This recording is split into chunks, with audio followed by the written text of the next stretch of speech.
샬롬, 좋은 아침입니다. 2025년 11월 11일 매일 성경 순서에 따라서 에스라서 8장 1절에서부터 20절까지 말씀을 우리 같이 묵상하며 기도하는 시간 가지도록 하겠습니다. 오늘 전체 주제 말씀은 말씀의 재건을 위해서 부름받은 새로운 공동체입니다. 오늘 전체 내용을 간단하게 요약하면 에스라서 8장은 2차 포로 귀환에 참여했던 백성들의 족보별 명단을 기록하고 있습니다. 이들은 아닥사스다 왕 7년에 에스라를 따라서 예루살렘으로 올라온 남은 자들입니다. 이상하죠? 예루살렘 땅에 남아있는 자들이 남은 자들인데 왜 에스라를 따라서 바벨론 땅에서 포로로 귀환한 자들이 남은 자들이 되는 것인가? 사실 이전까지는 말씀드린 대로 이스라엘 땅에 남아있던 자들이 남은 자라고 불렸어요. 포로로 끌려가지 않고 남아있었기 때문에 그들을 남은 자라고 불렀지만 포로가 귀환된 이후에 개념이 바뀌게 됩니다. 하나님께서 예레미야를 통해서 말씀하셨던 70년의 그 시간이 지나고 이스라엘 예루살렘 땅이 안식을 취하는 그 시간 동안에 하나님의 언약이 여전히 성취되고 있음을 나타내는 포로 귀환, 이로 인하여서 포로된 땅에서 돌아온 자들이 하나님의 약속 가운데 있는 남은 자들이었다라고 불리게 된 것이죠. 오늘 본문 말씀에 보면 아하와 강가에 모인 귀한 자들 중에서 레위 사람들이 부족해지는 것을 볼 수 있었습니다. 그래서 에스라는 지도자들을 보내서 레위 지파와 성전 봉사할 수 있는 자들을 초청합니다. 여기 나오는 아하와 강은 정확한 위치가 어디인지 알 수는 없어요. 그러나 바벨론 지역에 있었고 포로 귀환하는 귀환자들이 집결했던 장소였다는 것은 말씀을 통해서 우리가 알 수 있습니다. 자, 하나님은 하나님의 선하신 손의 도움으로 인해서 레위 지파 중에서 능력 있는 자들을 보내주시고 부족한 일꾼들을 채워주십니다. 에스라는 이 성전의 봉사자들을 느디님 사람들을 포함해서 모든 레위 사람들을 따로 구별하고 성전의 기물을 매는 임무들을 맡기게 됩니다. 이 본문 말씀은 말씀 사역, 그러니까 공동체가 말씀으로 개혁되는 이 포로 귀환에 있어서 레위인들의 참여가 필수적이었으며 전적으로 하나님의 주권적인 섭리 가운데 이루어졌다는 것을 보여주게 됩니다. 우리는 이제 한 절 한 절 말씀을 살펴보면서 본문이 말하고 있는 진의를 같이 살펴보도록 하겠습니다. 1절에서부터 14절까지는 2차 귀환자의 명단과 남은 자들에 대한 설명이 나오게 됩니다. 자, 여기 나오는 이 명단은 1차 포로 귀환자들, 에스라서 2장에 나왔던 사람들과 달리 에스라의 리더십 아래서 자원하여 올라온 자들이 기록되어 있습니다. 하나님의 주권적 은혜의 감동을 받아서 그 감동에 응답한 자들, 남은 자 공동체였다는 것을 다시 한번 확인합니다. 자, 물론 1차 포로 귀환 때도 많은 사람들이 돌아왔는데 그때도 자원자들이었습니다. 근데 무엇이 다르냐면 그때의 자원자들은 다시 성전을 세우기 위한 성전 재건에 필요했던 자원자들이었고 이때 많은 사람들이 돌아왔지만 여전히 더 많은 사람들이 바벨론 그 포로 땅에 남아있었다는 얘기예요. 여전히 그들의 삶을 살았고 안락한 삶을 포기할 수가 없었기 때문에 하나님의 은혜에 감동받아서 자원했던 자들이 1차로 귀환했습니다. 그리고 나서 이후에 에스라를 필두로 2차 포로 귀환의 명령이 떨어졌을 때 또다시 자원하는 마음으로 자기들이 선포하고 이스라엘 땅으로 돌아갈 것을 고백한 자들, 말씀으로 새롭게 되는 이 공동체를 위해서 자원하는 자들이 귀환을 할 수 있었습니다.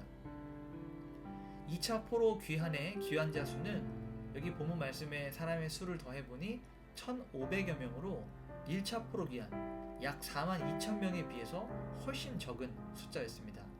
이것들을 볼 때 바벨론 포로로 끌려가서 그 땅에 정착하고 살아가는 대다수의 사람들이 그들의 안락한 삶을 포기하지 않았다는 것을 말하고 있습니다. 그러니까 반대로 돌아오기로 결정했던 포로 귀환, 2차 포로 귀환의 자원자들은 그들의 삶의 안락한 삶을 포기하고 황폐한 땅으로 돌아오는 그들의 헌신이 얼마나 귀했는지를 보여주게 되는 것이죠.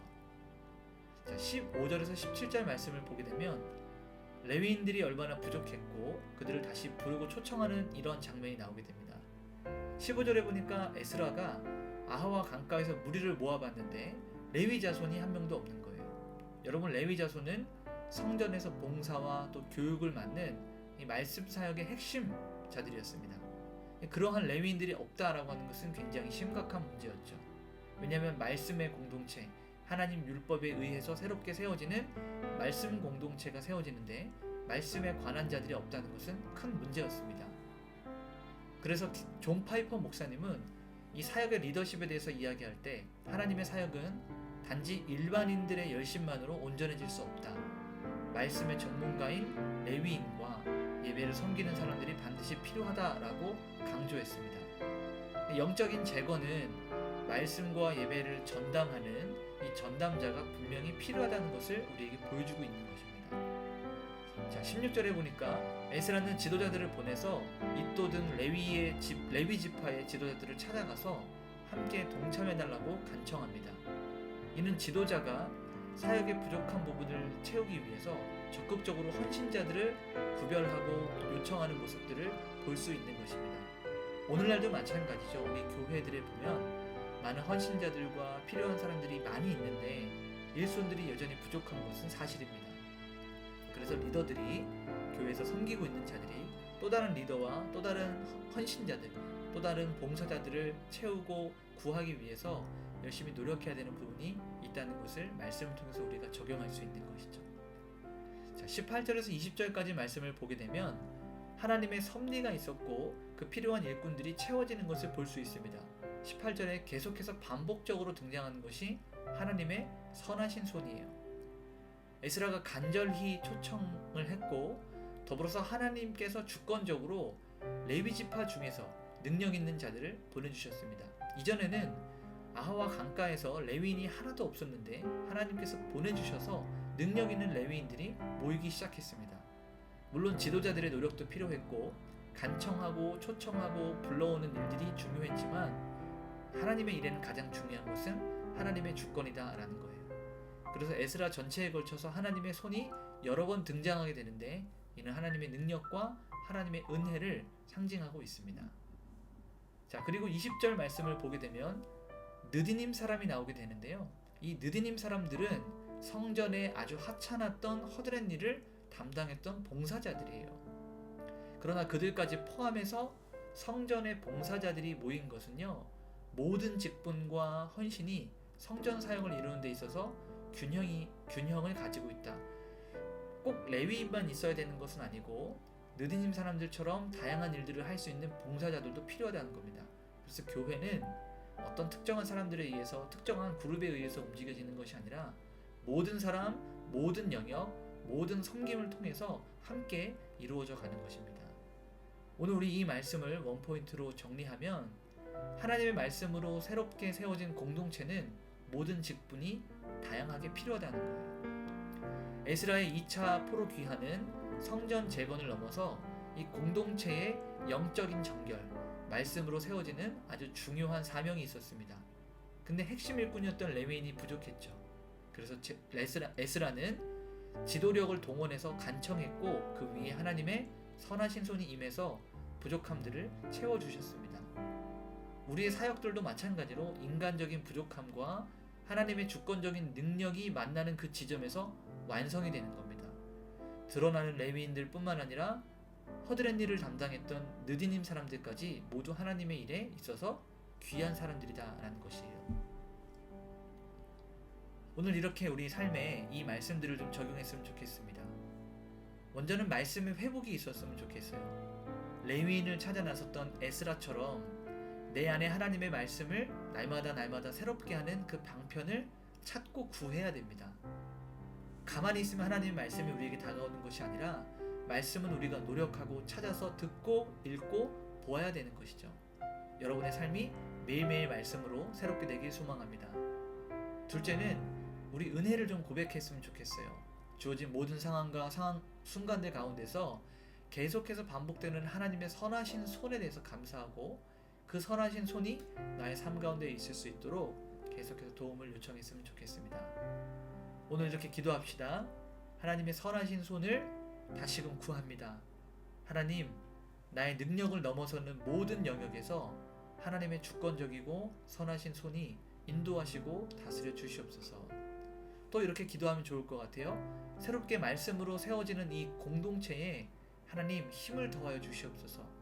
하나님, 이 말씀의 공동체를 우리의 두 눈으로 보게 하시고 섬기게 하시고 그 일원이 되게 하여 주시옵소서. 말씀의 공동체를 사모하는 마음으로 우리 시간 함께 기도하며 하루를 시작하도록 하겠습니다. 기도하시겠습니다.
네.